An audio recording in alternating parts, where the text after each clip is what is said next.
And hello once again, everybody. Connor Onion, glad you're with us for another Saluki Standards podcast. This one with Justin Fetcho, the head coach of Saluki Men's Golf. First, let's pay some bills. The Saluki Standards podcast is brought to you by McAllister's Deli in Carbondale. They're located on East Main Street in Carbondale, and they're known for their sweet tea and their genuine hospitality. The title sponsor of the Saluki Standards podcast is McAllister's Deli in Carbondale. So Justin Fetcho, a two-time Valley champ, 2 times in 5 years. They most recently won in 2019, which makes them, like Saluki Women's Golf, still the champs because the 2020 season was not completed. So they'll have at least a few more months to kind of bask in that glory before defending that title again next spring. Coach Fetcho is from Eldorado, Illinois, about 50 miles from campus, so a Southern Illinoisan at heart. He was an All-American at John A. Logan before he went to South Florida and was an All-American and a scholar athlete there. And then he stayed in South Florida to start his coaching career. Went to Illinois, was an assistant in Oregon, and then found his way to Carbondale as the head coach of the Saluki program. Just for transparency, this conversation was recorded in the middle of July a couple weeks ago, so I don't want you thinking, why didn't you ask about that, or why didn't you ask about this, as far as it pertains to recent news. But it is, for the most part, up to date. But if you did have some doubts, that's why. It was recorded, I want to say, July 15th or July 16th, something like that. So without further ado, here's Justin Fetcho of Saluki Men's Golf. Coach, thanks so much for the time. How's everything going? Oh, it's going great, and thanks for having me. You know, this is great. I'm glad to be on here and shed a little bit more light about our program. I mentioned the rings. What do you do with the rings and trophies that you've collected over the years? I need to get them in my man cave. That's what I need. I need a little shrine out there with the ring set, and I can't take the trophy home. It's right there in the hallway in the athletics building. But I need a little shrine here in my house with showcasing some of these things that we've done. But no, it is good to be able to wear the rings out to some of the Saluki events and like I said, just really showcase some of the great things that our program's been able to do over the last couple of years. Are there specific occasions that dictate when you throw one of those things on? No, we always have when recruits in town. You always want to have one on when they're showing up. But no, it's good. It's good to just I guess really any type of SIU event that we can showcase it. It's good. It's just these guys. Now I let them kind of. I let the seniors kind of pick out kind of a design of the ring, and it's a pretty big sized ring, so it's not something you want to wear around all the time. I mean, I guess if you want that extra weight on your fingers, I guess for a little workout you could wear it every day. But I try to keep mine nice and shiny for those special occasions. Yeah, you'll be in. I was gonna say you'll be in pretty good shape if you ever get in a fight. If you got to be seriously, yeah, seriously. Well, you look at the history of the Saluki Golf program, and you won your first title your second year, but you go all the way back to when Saluki Golf started, 1947. Before that first one you won, there had never been a championship in the program. Did that dawn on you when you guys won that first one? How historic that moment and that accomplishment was? That was something that I was able to kind of dive into the history a little bit when I got here, and that was kind of I remember that specific time. Well, even the first year, but that specific year that we won. That was kind of our motto was how cool would it be to be the first ones that's ever done something in school history. So I think it was kind of there in the back of our mind about, hey, this is something that's never happened before. And in that specific year, I mean, we definitely weren't picked to win. Wichita State was still in our conference at the time, and they'd won several in a row. And it was just a very just, I don't want to call it emotional feeling, but it was just something that was just you never can you'll never forget that moment of just watching our guys just win at Wichita when they're the favorites, and it was the first one in school history. And we're just looking around and just knowing that all that hard work that we put in all year, and nobody was ever going to be able to take away from us that we were the first people to ever win a men's golf championship in school history. And then you do it again.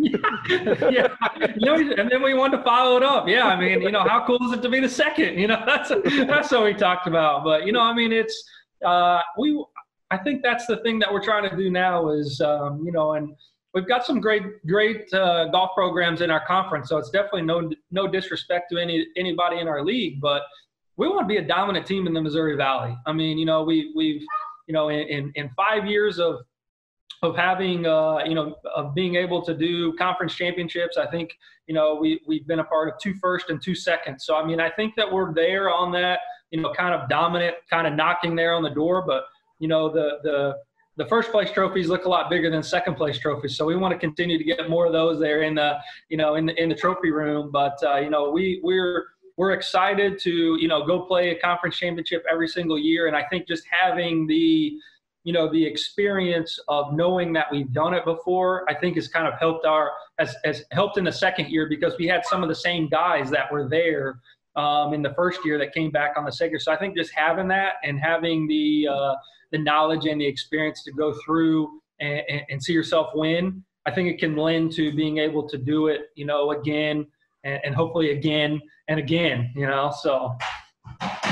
Yeah, I mean, that's what a lot of athletic programs are after, the kind of sustained success that you guys have had. The experience that you're talking about certainly helps. But as far as, the motivation and not getting complacent, how do you fight some of those things and kind of do what you're talking about? Do it again and again and again. Right. Well, I think, the things that we talk about are, even though that we have, we've accomplished some great things, and there's things that I'm very, very proud of that we've been able to accomplish, but there's still things that we haven't accomplished that we can still try to set ourselves out to do. And so, obviously winning that Missouri Valley Conference Championship sets you up to do a lot of those special things. You get an invitation into the NCAA postseason and so forth. But I think, if you're a college athlete in general, I mean, you want to play in the NCAA postseason, whether that's March Madness, whether that's, in the college football playoffs. I mean, whatever it is, you want to be there at the end.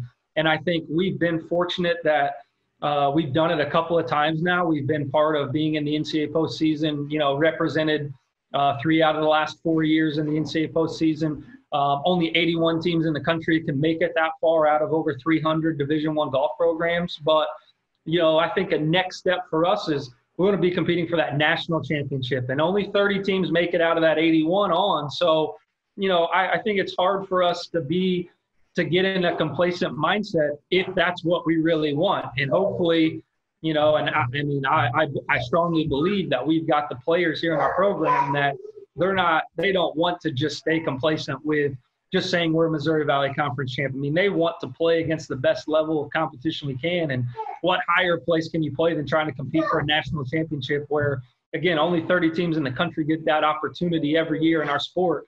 But why not us? I mean, there's programs in the Midwest that do it. There's programs that are of a non-Power 5 name that do it. So why not us? If we continue to work hard and believe, it's going to come our way. We just got to keep going to work. Yeah, no, that's pretty cool that you have the opportunity to do that, because you're not at the Power 5 level. You don't have the Power 5 name like you're talking about, but hey, you win the conference championship, you get in there, you got a chance to go compete for it. That's right. I mean, that's what's exciting as fans watching, the other sports, right? That's, that's why everybody gets so excited about March Madness, and you watch, and it's like, if you just took the names on the piece of paper and said, well, the 1 seed, the 2 seed, the 3 seed, they're going to walk to the Sweet 16 or Elite 8 or whatever. They don't have to play those games. Well, tell that to the guys they're playing against, because that's their opportunity, right? That's when you get to soak it up and have that chance. And that's what, we don't want to be underdogs our whole life, but that's where you want to be, is get to that point to where you have that opportunity to go showcase against, at the highest level at the national championship. You didn't get a chance this spring to defend that title. A little different opponent this spring, the coronavirus. Yeah. I'm tired of saying that. I'm sure you're tired of hearing that. Right. From my interactions with you, you've been known to be pretty optimistic. Have you stayed pretty true to that during this time, where some of that could be tested? You know what? I was just telling somebody the other day that when it comes to this, I've probably been about as optimistic as probably anybody can do. Okay. With the news that keeps coming out, it makes it a little bit more difficult, with conferences making announcements about, going conference only or pushing things back to the spring. For golf in particular, while we do play in the fall and the spring both, the spring is primarily, that's our championship, so that is our season really. Would I be disappointed if we didn't get a chance to go and play in the fall and try to work ourselves to it? Absolutely. Because I think for us and our program, that's where we've been able to kind of make a huge stride, is watching our guys perform in the fall, get experience, go into the off season, work really hard on the things we need to, and then come out in the spring, be ready to go, and hopefully be playing our best golf come the spring. But, I'm still, kicking like we're moving forward. There's been a lot of challenges. We've got 5 tournaments on our schedule for this fall. 3 of them are against Big Ten teams, Wisconsin, Indiana, Purdue. And obviously with the news that's come out that they're going conference only, we're waiting to hear, are those tournaments still, are we going to be able to still be invited to those events and play? And if something happens there and we can still play, but not those events, we need to go to plan B and C. But obviously, I want to have a plan B and C in place. I don't want to say it's it. I don't want to hear that it's over. If we can keep people healthy and safe, obviously, we don't want to do anything that's we're going to put our people at risk. Obviously, we don't want that. But if we can do it, if we can play, and we're seeing that, if you watch sports on TV, PGA Tour is one of the few out there that's been able to play, and be able to do it. NBA is getting ready to try. MLB is trying to get some stuff going. NFL, we their season's still a little bit away, but the PGA Tour right now has shown, and they've had tournaments week after week here where they've been able to play. And, I don't want golf to be singled out, but I think if we're looking at, if you could take every sport as a whole and look, I would think that golf would make the most sense in terms of being able to social distance and do those things. So I guess in a roundabout way, I'm very optimistic that we can do this. It's not my decision. So you brought up conference-only scheduling, and some people listening to this are going to be wondering, why are you asking the golf coach a football question? But the economic impact of Saluki football losing the Wisconsin game will reverberate throughout the department. That was it's supposed to be a $500,000 payout. How do you think that impacts Saluki golf, not having that extra $500,000? I don't think that it should take a business person to understand when you lose $500,000, that affects everybody in the company. And if we're all one big family here, one big company, that affects us all. Whether men's golf was going to see $500,000 or $5, it still affects us in terms of what that outcome was going to be, in terms of not being able to get that portion of the money to come to our athletics. Because again, we are a family in terms of the whole athletic department. So that money can help everybody, and we don't want to see other programs struggle at the fate of what's going on with a decision that is taking away $500,000 to people, whether that goes, whether we were going to pump it into all football or spread it to all sports or whatever it might be. I think that anytime you don't have that kind of revenue coming in, like I said, that's a direct impact for everybody, and everybody will feel that one way or another, because whether that comes through budgets or whatever it might be. So yes, obviously it's very disappointing to hear that. And again, it's a whole nother topic to talk about that probably, but it's not our decision. We can't do anything about it.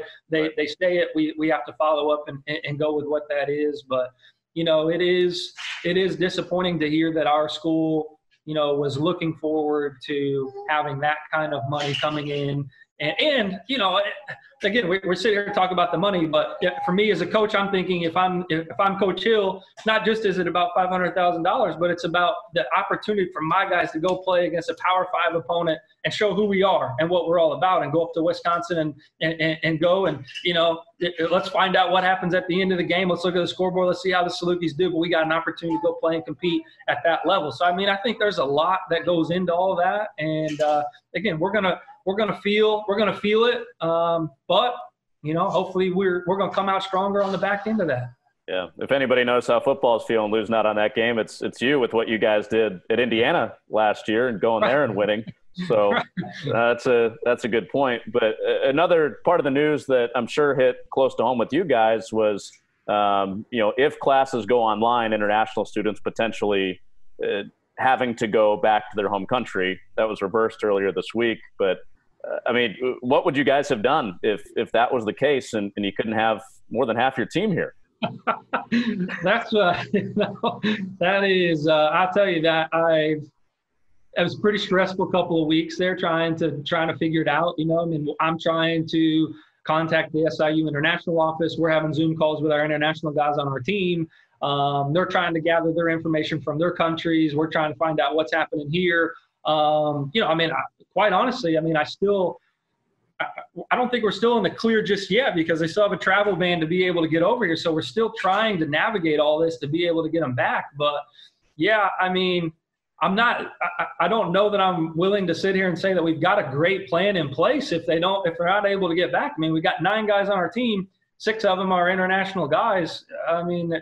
That leaves us 3 guys and we travel with 5. So, again, do I have some things in my back pocket that I've been thinking about? Absolutely. But I hope that that's just a last case scenario that we have to kind of come across because obviously all of our guys are, they're eager to get back here. They're excited to get back here and play college golf. We'd had most of them that had planned to come back this month and start to play golf over here in the U.S. just to gear up because they went home early because our season got done earlier than what we wanted it to be because of COVID-19. But I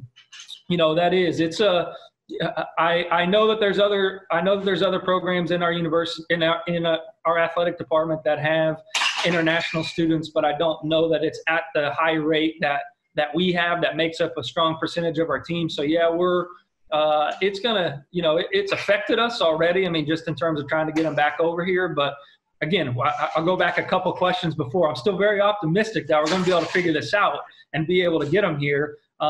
It's just taking a little bit of time to try to navigate that and try to work itself, and hopefully it will work itself all out because I think we're getting, as you alluded to at the end there, we're getting better and better answers here as it's going on. Stuff has been lifted and things have been going. So I think we're going to find some good news here, hopefully soon, where we're going to find those guys being able to get back to campus. A little different question on the topic of your international students. England, Belgium, Norway, and Iceland are all represented on your current roster.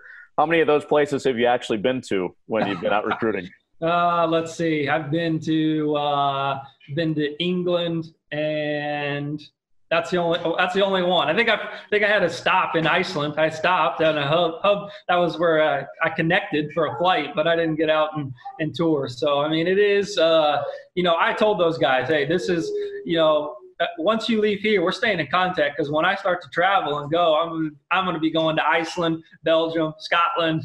I'm going to be going to Norway, and I'm going to be finding you guys, and you're going to be showing me all these places I need to be visiting, golf courses I need to be playing, and all that. So So I've got that in the pipeline for down the line when it's time for me to start traveling around and visit some of these places. That should be part of the recruiting agreement. I'll bring you here, but you got to be my tour guide when I go over there. I make them sign an undisclosed agreement once they get here that allows me the opportunity to go visit them whenever I want to. Let's bring it back a little bit more domestically. I want to talk about your upbringing a little bit. You grew up about 50 miles east of Carbondale, so you're born and raised in the region. When you were growing up, how much attention were you paying to what was going on down the road on campus at SIU? Oh man, I was a Saluki fan. Anytime you look at this community, it's not just when people say Southern Illinois, it truly is Southern Illinois. It's not just Carbondale.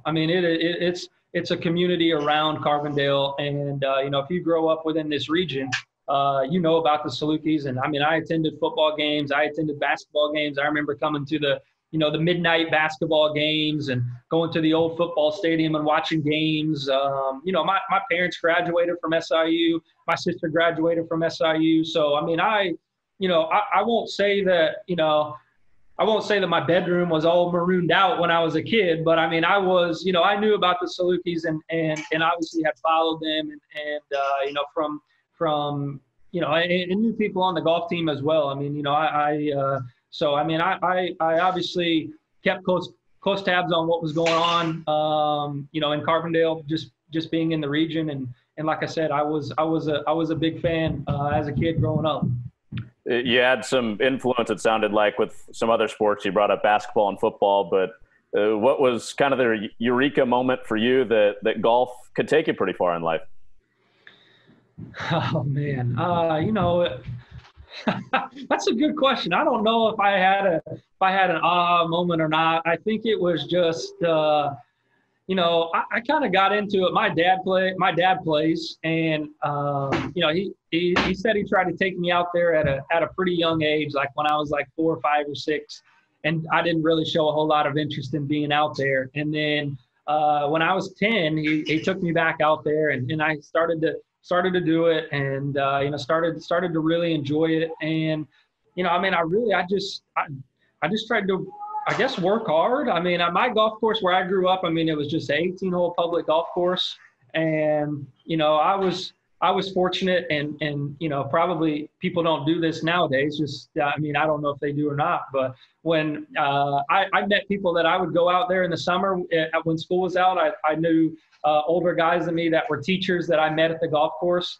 You know, when I was in junior high, my parents would just go drop me off at the golf course, you know, 7:30 in the morning, and they'd come back and pick me up at night. You know, I mean, I didn't have a cell phone. I mean, the golf course was my babysitter, you know, basically. But I was out, and we play golf all day. It's not like I just go play 9 holes and then just sit in the clubhouse and watch TV. I mean, we play 36, 54 holes in a day, just going around and playing. And, you know, and I think just as it kept going, I just kept seeing myself get better and better. And I knew that, you know, I mean, I wanted to see how far I could go and see what I could do. And, you know, I mean, when I was in junior high, I don't think that I was really saying I want to see how good I can be so that I can go play in college. I think it was just kind of when I got in high school and started to play, you know, not just high school stuff, but outside events. And I was seeing that I could compete with, you know, a lot of players that, you know, were going to play college golf or, you know, were thinking about playing college golf. And I think that just kind of showed me that, you know, I have it. I can do it. I just got to keep working at it. And, you know, lo and behold, I was able to make something out of it. I think a lot of light bulbs just went on. So much talk right now about daycare. I think some parents listening might be thinking, all right, I got my solution. I'm just going to drop my kid off at the golf course. Seriously. There you go. That's a good deal. They can, you know, just, I think that, you know, in certain places, I think that's a great idea. You know, like I said, I mean, we had a public golf course. I grew up in a town, you know, Eldorado grew up in a town of, you know, 4,500 people, and everybody knows everybody. And, you know, I mean, it was great. I mean, it was a win-win. I still, you know, I mean, again, even though I live over this way, I still try to get back and go see those people and go out there and play at that golf course, you know, once or twice a year. And, but yeah, I mean, it's, I hope I don't put any daycare people out of business, but that's a good idea to kind of get some people involved with golf again. You know, we need more people to start playing, and hopefully that'll be something they could try to do. No, I think you're safe there. But you stayed local and played at the junior college level at John A. Logan in Carterville, then went on to South Florida. Give me a pro comparison. Who are you similar to that's on tour right now when you were playing? Oh man, I don't know if I could compare myself to anybody that's playing, because I would probably do them a disservice by comparing myself to them. But you know, I think when you're, you know, obviously when I'm growing up, I mean, you got Tiger, you know, that you're trying to emulate, and then along comes Adam Scott. You're watching these guys, and their swings are just perfect, and you know, I mean, you just want. You know, you're doing everything you can to try to get your swing to look exactly like those guys swing. And, you know, and quite honestly, you know, when I say it right now, and I'm saying this to you, I mean, it's really the exact opposite of what we teach in our program, because we don't really care what the swing looks like in nature. I mean, as long as you can do some of the fundamental stuff correct and your impact position is good so you can understand your ball. We really just care about how you score and how you grind and how you're tough. And I think that, you know, if you talk to anybody that I played against, you know, when I was younger, that's what I would hope that they would say, is that, you know, if you were playing against, you know, if you go talk to somebody and you're playing against Justin Fetcho, like, you'd never have that guy down and out. He's always going to keep fighting and grinding, and, you know, I mean, he's going to fight and claw his way all the way to the end. And that's what I try to project onto our team too. I mean, we try to be guys that, you know, we never give up no matter what it is. And guys could be, you know, guys could be bigger or stronger or hit it further or hit it straighter or whatever it might be. They could have all those, but we want the intangibles at the end that just give us the opportunity to go compete and play, and, you know, not be afraid to just go challenge somebody. And you know, I think that when I talked about the golf swing there a little bit, I think most people now will end up, they go straight to the range and they work on that. And I think the best thing that ever happened to me as a kid was, like I just told you, my parents went and dropped me off at the golf course. So all I did was play. And when you're playing, I can promise you, if you're playing and you want to play at a high level, you can't be worried about what your swing looks like, or you're not going to play well. I mean, you're just worried about the lowest score you can shoot. And I think for me, that's where I was able to get to. And that's why, you know, I was able to shoot low scores, and wasn't afraid to shoot low scores, is because that's all I did was just go play. And I got in that position a lot of times, even if it was just, you know, in a so-called practice environment at my home course, I at least knew I could do it. So on tour, I don't know that I know too many people that would be quite like that. Like I said, I don't even know who I could even describe myself like. So I don't even want to take a guess. So I'm just going to dodge that. I'm just going to dodge that question. Savvy move. But after the 2 years at Logan, I mean, growing up in the region, spending 2 years there, then you go down to South Florida. Take this whatever way you want to, whether it's from your golf development or your personal development. How important were those years to go somewhere else, and what ultimately led you back here?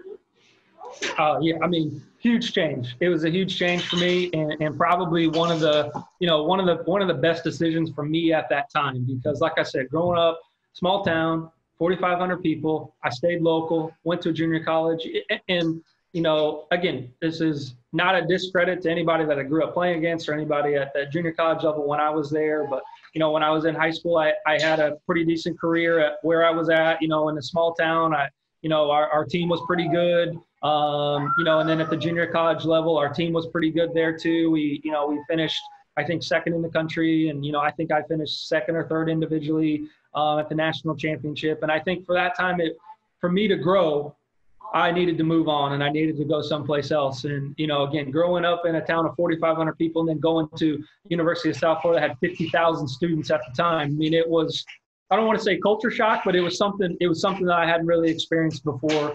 And I think it was great. You know, I mean, I hadn't really been away from home. You know, even when I was at Logan, I would go home on the weekends because it wasn't that far.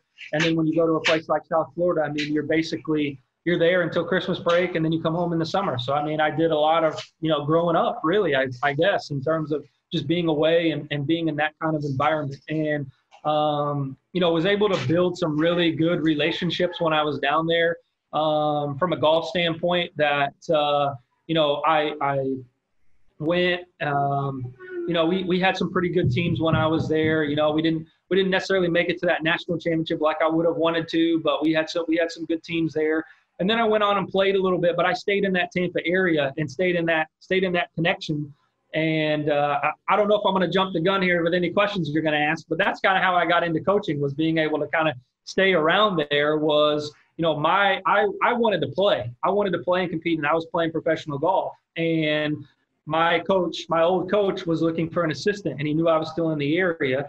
And I really thought, I'm going to do this because I'm going to earn money. I'm going to earn a paycheck, and I'll probably just get to go out and practice and play with the guys. I mean, you know what? I mean, you know, what else would I do? I can go out and do those things and still be able to play golf. And then ultimately fell in love with all the aspects of coaching and recruiting. And, you know, and again, would I have ended up at SIU if it wasn't for, you know, being at South Florida and starting there and being able to work my way around the country? Man, I don't know. I don't know the answer to that. So I think, you know, it is funny how life comes together, and here I am full circle coming back to kind of where I grew up and where I started everything, just by, really, I think, making a decision to leave and grow as a person and as a coach, I guess, is how it worked out to be able to come back here.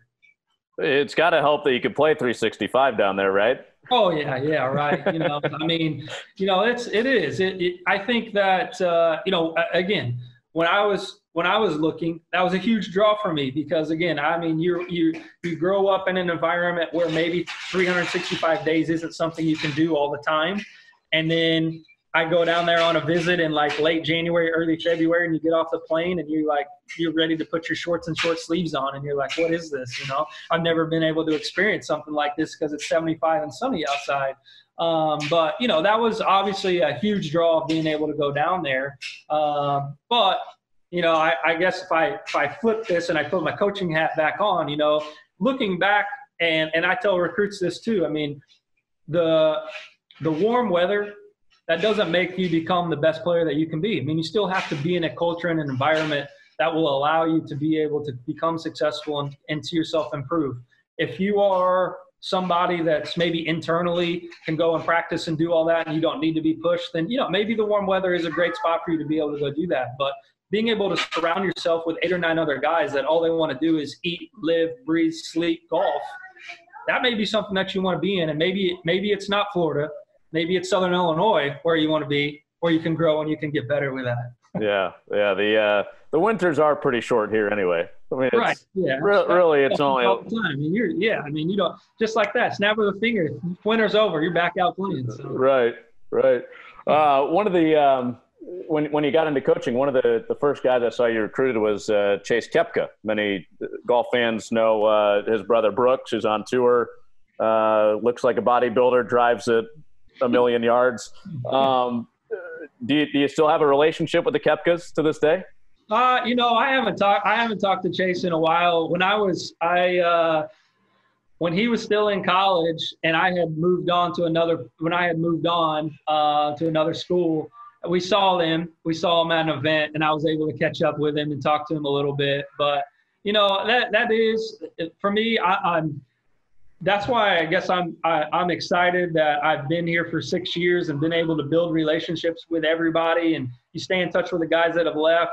You got the guys that are still here, and you got the guys that are coming in that you're building this relationship with. And, when you're at a place, when I was at South Florida for 2 years, you still build those relationships, but they're not as strong as when you can get somebody and nowadays, when you're recruiting somebody, you recruit them 2 years in advance, and then they come play for your program for 4 years. I mean, you're spending 6 years of your life getting to know those guys.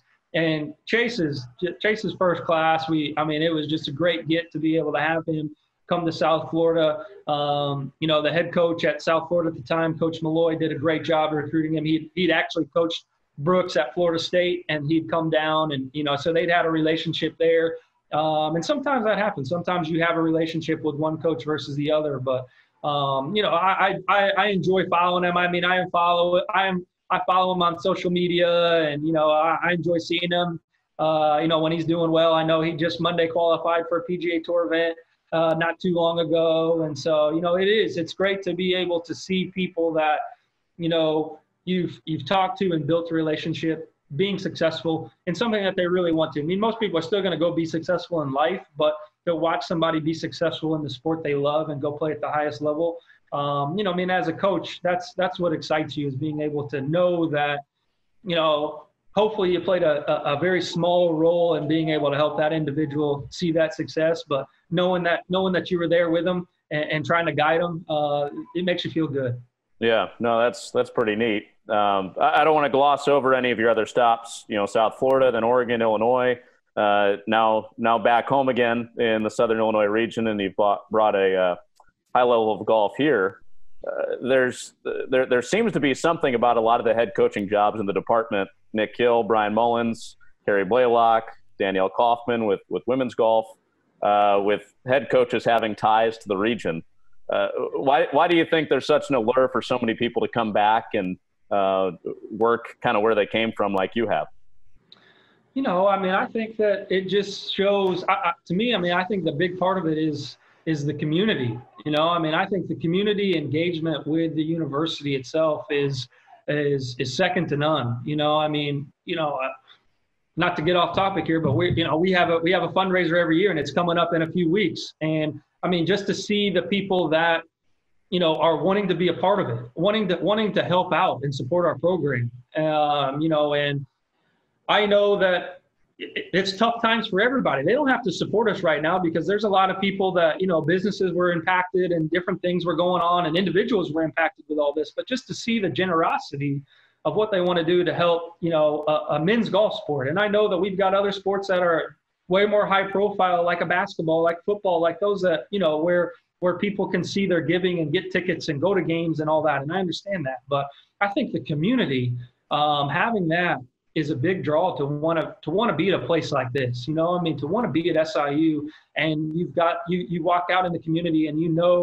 the people that are there that support you, through good times and bad. I mean, we haven't won every Missouri Valley Conference championship, but you still got people that want to support our program, that want to see that and want to be a part of helping out, our student athletes. But, I think first and foremost, the community. And then I think second, I mean, once you get here, and you see it, I mean, it's a special place, I mean, you start that walk through campus, you look around. I mean, be honest with you, I don't, in 6 years, or going on 7 years of having recruits in town, I've never heard one bad comment about walk through campus. I mean, we've never lost a single recruit because of the way campus looked. I mean, campus it's a beautiful campus, I mean, it's a great spot. And I think that, once you get here, it kind of holds a special place in your heart. And I think that's why, like you said, I think people that have been here or have grown up here, they want to be a part of it. They want to be a part of helping out a place that is special. And, hopefully we'll be able to continue to see success in all those sports. I mean, I know that just those head coaches you mentioned right there, I mean, there's already been high level of success in each one of those programs. And I think that it shows you once you get that is that those people are here because they want to be here and they're willing to pour everything that they have into the programs. And when you do that, the players can feel that, and they see that you really want it, and you really want it for them. And I think that's why the programs that you just mentioned, I think that's why you've been able to see some success within each one of those programs in a short amount of time. But not necessarily Coach Bullock. I know she's been here for a while, but she's sustained a long period of success in her program. So yeah, no doubt. Well said. What's the hardest part about your job as the head coach? I think that we're getting to a point to where, we're trying to recruit players that are looking at Power 5 schools in our area, and I think that we're trying to showcase what we have versus what they have.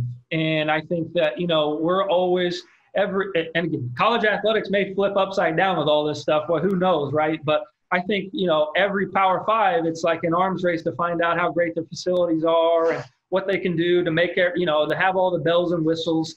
And I think specifically with our program, we may not have all the bells and whistles right now, but we have a lot of other great things that I think are just equally as important. And we may do it better than some of the Power 5 schools just in terms of some of those things. But, I think just constantly trying to find ways to continue to improve your program for player development for the guys that are here, but then also on the recruiting end of seeing, being able to get, and, and I mean, not that I'm trying to say anything about specific Power 5s, but just the ones in our area, like a Indiana or a Kentucky or, I mean, even in the Illinois, I mean, you look and you got, if we had a person that visited all those schools and they were really dire on, facilities, we probably wouldn't stand up as a top notch in there. But, if they were looking for, a coaching staff that cared for them, a community that cared for them, a tournament schedule, a place where guys come and improve and get better every single year, then we got something we can hang our hat on. And again, we're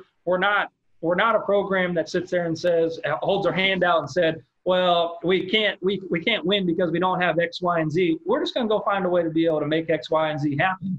And, hopefully, as a head coach I would say any head coach probably at a non-Power 5 probably has the same challenges where they're going up and trying to find players that are looking at maybe the bells and whistles of what other people have.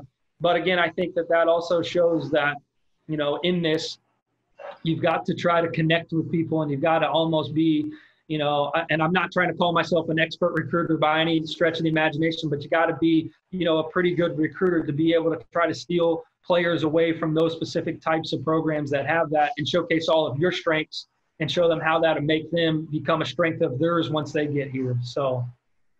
I did want to ask you about your son Paxton, 4 years old. How's the class of 2034 looking for Saluki men's golf? I mean, I told him he's still got some work to do if he wants a scholarship. He's got to listen a little bit better. We got to get him listening and be coachable. But no, he's doing great. My wife and I just welcomed our second child in just 2 weeks ago. He's been a great big brother. He wants to help out. I wish that he could take over my responsibilities of changing the dirty diapers, but he hadn't quite got to that point yet. But hopefully I can teach him to get there. But no, life is, life's good here. My wife, our new son Porter they're both healthy. Everybody's doing well. Like I said, my wife's got to turn into a boy mom now. She's well outnumbered, and we're always, especially me and Paxton, we're always roughhousing around the house, and I imagine our next one will be doing the same. So it's exciting and stressful times for her probably, but exciting times for our household, and there's never a dull moment. Congratulations all four of you. That's tremendous. You. That's tremendous. See, you're bringing the optimism. Some tough news the past couple months, but that's a high point. Yeah, no, it's good. It's good. Especially, that's what I mean. There's so much negativity going on, not just with college athletics, but just in general with the world, that it is good to see some bright spots every now and again and share a couple pictures of your family and them all doing well. And, that's what we need. Everybody needs a little positivity. It's tough to continue to see negativity time after time and again and not expect for it to filter into your mind. So, we just got to keep trying to fight that good fight of staying positive. Let's, I guess we'll end with the smile then. We'll end with the optimism. There we go. That sounds like a plan. Well, thanks for doing it. Appreciate it, Coach. No, thank you. Thanks for having me. I really appreciate it. You're doing great work on the podcast. I enjoy listening to them, and I'm glad I had an opportunity to get on here. No, I appreciate that. That's Justin Fetcho.